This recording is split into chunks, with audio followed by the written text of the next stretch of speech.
you also have to like support each other. And that's one of the things about esports is, you know, there are less women, so we tend to be able to find each other quite easily and support each other. And there are some incredible women in this industry, and I'm very, very lucky. Like Shox, for example, who sometimes does host Blast. She's went freelance this year, and she's known for League of Legends.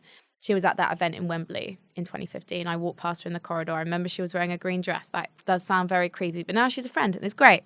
Yeah, so cool. Well, I remember I hosted the Esports Awards last couple of years. I remember Shox won. I think she won Personality of the Year, and that's the first time I met her. Yeah, back in 2017, maybe 2018. Yeah, 2017. Yes. And I'd never met her before, and thought, oh, this is amazing, Personality of the Year. That's a pretty big title. And then suddenly here we are working together in the Blast Pro Series. It's really cool. It's really great. I will say that the community has got so much better because they got used to me. So there are still people who hate me, but I can, during an event, whether I'm working or not, I can pop into Twitch chat and say hello, like, what do you guys think of the games, all that kind of thing. And then everyone's really nice. Yeah, pretty much. It's lovely. I recall when, I think it was the beginning of the year, that it was, I mean, some as you said, people can be, you know, everyone who's puts himself out there in front of camera in some capacity is going to have comments, and every 100 positives, you get one negative, and that's the thing you focus on.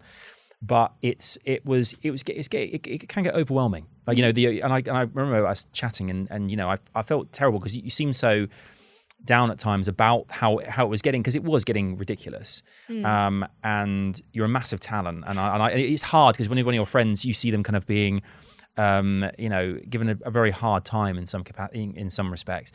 You just want to say, don't listen to it, but it's so hard not to, because it's there and it's online, it's everywhere. Yeah, I got called a bitch when I was doing the major because of my questions. People were like, she'd make the players feel really awkward and uncomfortable, blah, blah, blah. I was like, no, I don't.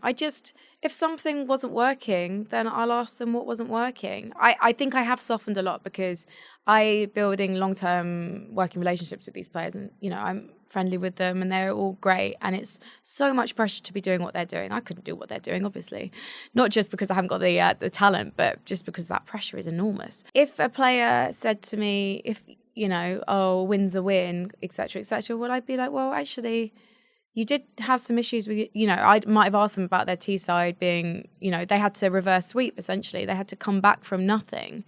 So why did they end up with nothing in the first place? I'm going to ask them about that, because that's something they need to sort out, right? And people would think I was a terrible person for asking that question.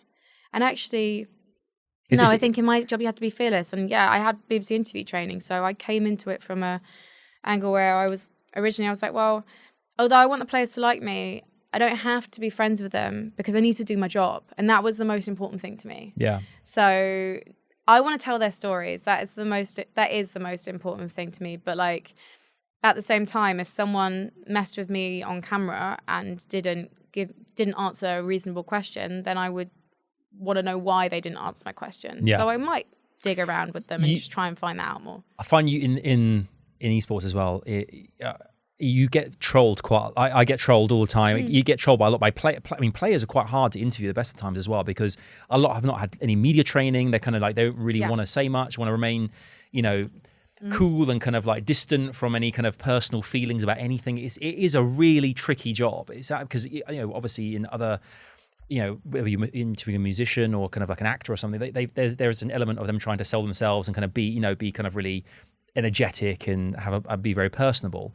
Sometimes the players, they're like, no, I'm not going to say anything. It's going to kind of keep really quiet and make this really awkward on purpose. And it's like, please give me something, please. Players won't do that with me anymore. That's great. That's really good. That's really good. Usually in any game, but certainly in CS, they wouldn't do that to me. Yeah. Because the last time that really happened to me was interviewing Finnish team ENTS at Sao Paulo in Brazil. I remember this. It's hard to interview more than one person at the best of times, but I had a great time with MIBR.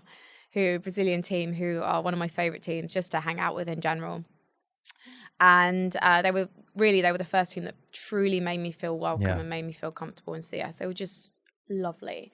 And ENTS, a team I had history with because I worked with them at Star Series 6. And there's almost this weird narrative that the community's kind of created because I was interviewing their in-game leader. Basically, their in-game leader, Alexi, or their coach, Twister, always does the interviews. And I was interviewing Alexi at Star Series, and he's quite a tough nut to crack. Always not giving much away in his interviews, at least originally, because he doesn't talk about emotions, but he will talk about gameplay. So if you ask him the right questions, actually, he's fairly receptive, right? Yeah.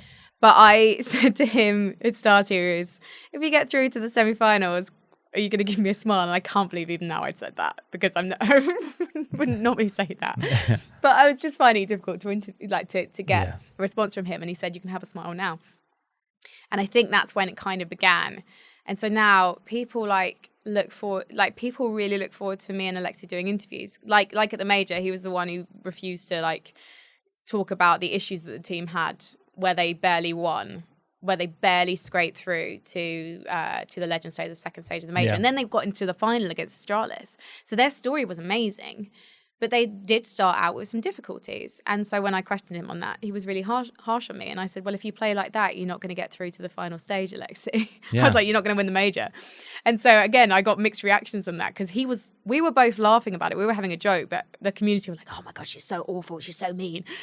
And now, when we appear on camera together, people screen grab it. There's this actually kind of gross copy pasta, which I don't like. It's copy pasta, we say it's copy and paste, basically.